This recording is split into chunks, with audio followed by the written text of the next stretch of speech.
Welcome back to Fight Week. This is your review of UFC 321. As you can see, we are in the Etihad Arena as they are de-rigging behind us. I'm Adam Catterall. Pleasure as always to be with you. Pleasure to be with Nick Peet and the Hall of Famer Mr. Michael Bisping. But you'll be able to tell from our voices there's a little bit of deflation, and I'm sure there's deflation with you as well, consuming that at home.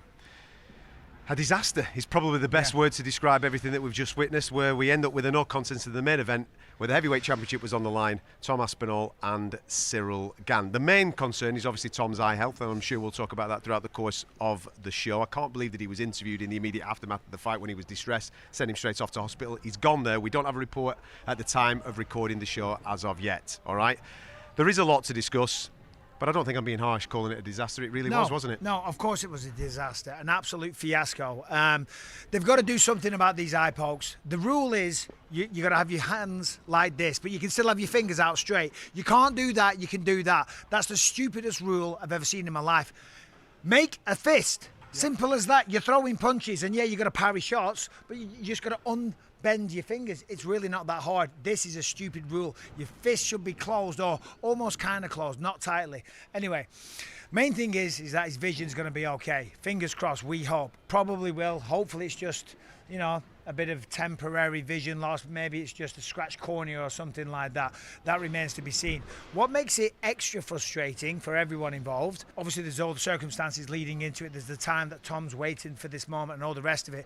But it was shaping up to be a tremendous fight. Yeah. You know, I mean, that fight was brilliant. Yep. They went at each other. They went toe to toe. Ciryl Gane was standing his ground. He wasn't dancing around. He wasn't trying to avoid the fight. He wasn't trying to make it boring. He was happy to stand there and happy to trade. He defended the takedowns as well. It was really looking like a tremendous fight.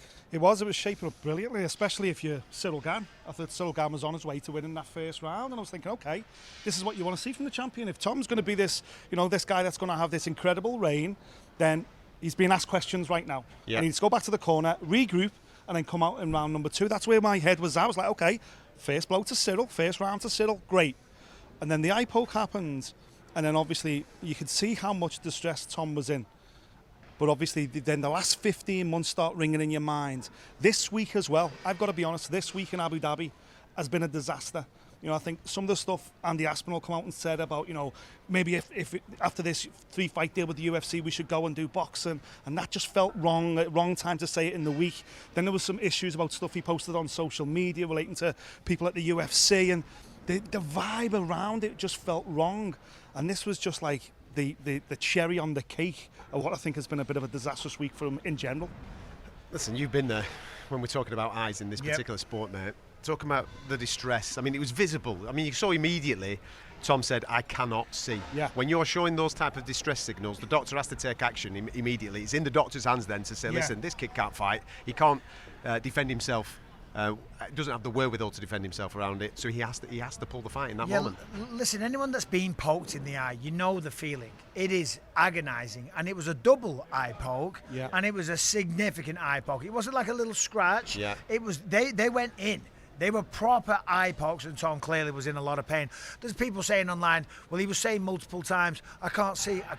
If he wanted to continue, he shouldn't be saying that. The reality is, if he can't see... Tell the truth. If you can't see, you're allowed to say you can't see. People might point at me and say, well, you fought with one eye. Yeah, that was a secret because I shouldn't have been fighting. You know, Tom is the champion of the world. He doesn't want to go out there when his vision is impaired or vision is massively affected and potentially lose a fight that was shaping up to be a difficult fight. Ciryl Gane was on point tonight. He was looking good. We saw the damage on Tom's face. This was not an easy fight by any stretch of the imagination. He didn't want to continue with his vision damaged or not being able to see, so I don't blame him. The crowd were upset. I get that. They were frustrated.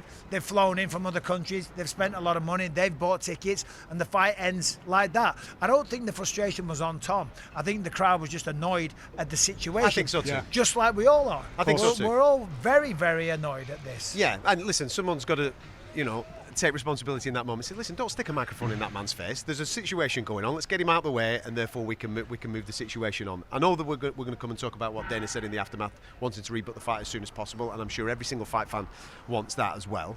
You're right to highlight Ciryl in that first round because there was a lot of positives for Ciryl Gane to take away from, what did we get, 3 minutes or so with the fight that played out with Tom there. He's obviously levelled up over the last year. Yeah. Well, his game plan looked superb, you know, and I actually think it was almost the full round. I think there was only about 30 seconds left in the round. And I think the way Ciryl approached it, yes, he was on the back foot, but he was circling really well. He was getting out of Tom's explosive combination punching. And not only that, he was catching Tom on the way in. As you say, there was a takedown stuffed in there as well. So Ciryl Gane's about to go back to his corner and his team go, right, see, we've got the game plan nailed on. Keep doing what you're doing. But obviously, there's so far to go in the fight. There's 20 more minutes potentially. There's 4 more rounds, and obviously his pace will have dropped, and then it would have become a little bit more of a potentially of a grappling match. Maybe then we would have seen a bit more. That's the most frustrating thing for me. This journey with Tom has been phenomenal. You know, to be grabbing onto his coattails, watching him obliterate everybody, go all the way to the undisputed title, travel all the world, and it's been incredible.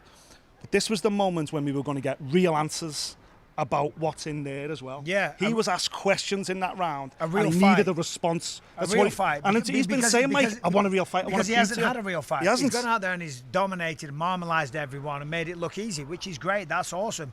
But we want to see a real fight. We want to see, for one of a cliched expression, can you be the hammer and the nail? It's all well and good going out there and giving it out. Can you take it? Can you go back to your corner, black and blue, covered in blood, and then come back out with a positive mindset in round 2, 3, 4, or 5? Those were the answers we were going to get tonight. Because Ciryl Gane was not going home without a fight. He showed up to become champion of the world. He wasn't intimidated. He looked really good. He won the first round, let's be honest. Well, with that in mind then, what did you make of Tom's first 4 minutes? I mean, we're praising Ciryl and the way that he's approached it. Did Tom's approach actually play into what Ciryl was doing? I think Tom, and I've got to choose my words carefully, I think he's so used to going out there and knocking everyone out. Blitzkrieging people, and just taking him out like Sergey Pavlovich, like Curtis Blades. And I think that kind of cost him here tonight, because he went forward and he threw some shots like that and he got counted, he got caught, and he didn't put him away. Do you know what I'm saying? So you can become a victim of your own success. Listen, it was very competitive, and it was only round 1, and there's a lot of fight left. There's 4 more rounds pretty much to go at, so it could have gone either way. We don't know, but what I'm saying is he's so used to going out there and throwing a shot and people falling over and having his way that he was a little bit overly aggressive to start the fight. Chasing it, as in chasing that knockout? Because he's used to it. He threw a lot. He threw an awful lot in that first round, and it's quite important that we highlight the fact that Ciryl was the one that was landing.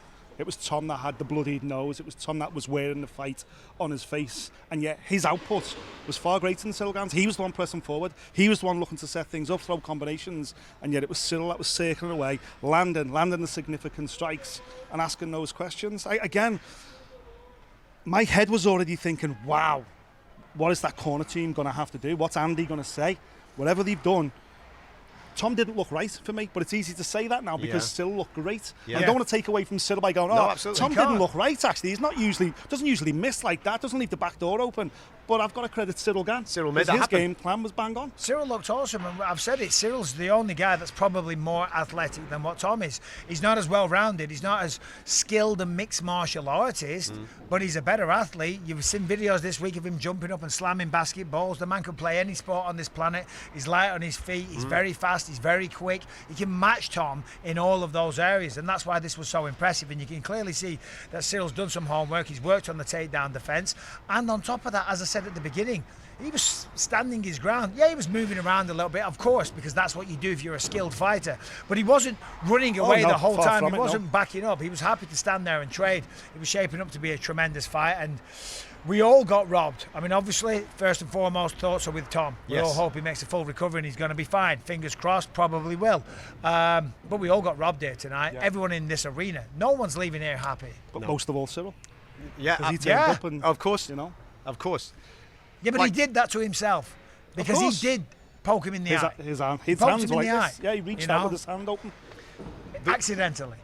The word that I used at the start of the show obviously was disaster, and it's the right word to be using right now. But when the dust settles on this could actually turn out to be a good thing for the heavyweight division that we all thought was going to get absolutely obliterated by one particular guy. From a fight fan's point of view, you want to see competition, you want to see a bit of jeopardy, you want to have proper conversations about certain things. Dana White's already said we are running this back straight Did away. he? I didn't catch that. He's running it back as soon as possible. So therefore, the conversation going into the next fight Well, Tom between won't these start guys. as a massive Yeah, but the favourite conversation again, from a that's fact. fan's point of view is Well, going to that's be what I mean. different. He won't be as big a favourite as he was tonight. Far from it. A lot of people have watched What that. were and the gone, odds tonight? "I've How seen-" big of a favourite was Tom? I think he was like plus 250. Okay. So it's pretty. So like a 2-1 underdog, pretty much, just over. Pretty solid, yeah. Um, And I think a lot of fans now go away going, well, I've seen enough in those 4.5 minutes to make me think, well, Tom's got to make the changes. Ciryl just needs to do what he's just done. The good news is that they are going to run it back soon, because there's a lot of time and effort and mental energy goes into preparing for a world title fight. Ciryl Gane's been out in Abu Dhabi for a very long time. These training camps, they're not easy to go through, mentally or physically. And financially, they cost a lot of money as well, flying out a whole team to Abu Dhabi, staying in hotels and all that type of stuff. And also, you peak at a certain time. You structure your training camp to peak at fight week. Of course, these guys don't have to worry about making weight, so technically they could do the fight next week as long as Tom's eye is going to be fine. But by doing it sooner rather than later. Do you think this year?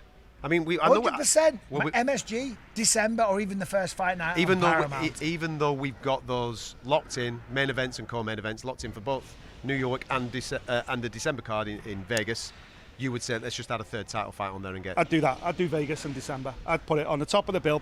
Knock Mirab down one. Final pay-per-view. Down one. Final, not of the year. Yeah, with the the ESPN Final era, pay-per-view, stick 3 title fights on there. What a way to go out. Exactly. There you go. Do it. And Tom will want to do it, and Ciryl, you better believe Ciryl will want to run it back as soon as possible too. There you go. Disappointing, obviously, in that main event. Tom Aspinall is still the heavyweight champion of the world, but it was a no contest between him and Ciryl Gane. And as I've just said there, Dana White in the press conference a few moments ago said that we are going to run it back as soon as possible. And as Mike said a moment or two ago, the thoughts really are, with Tom's eye health, fingers crossed everything's all right there, there's no lasting damage and we can get that fight back on.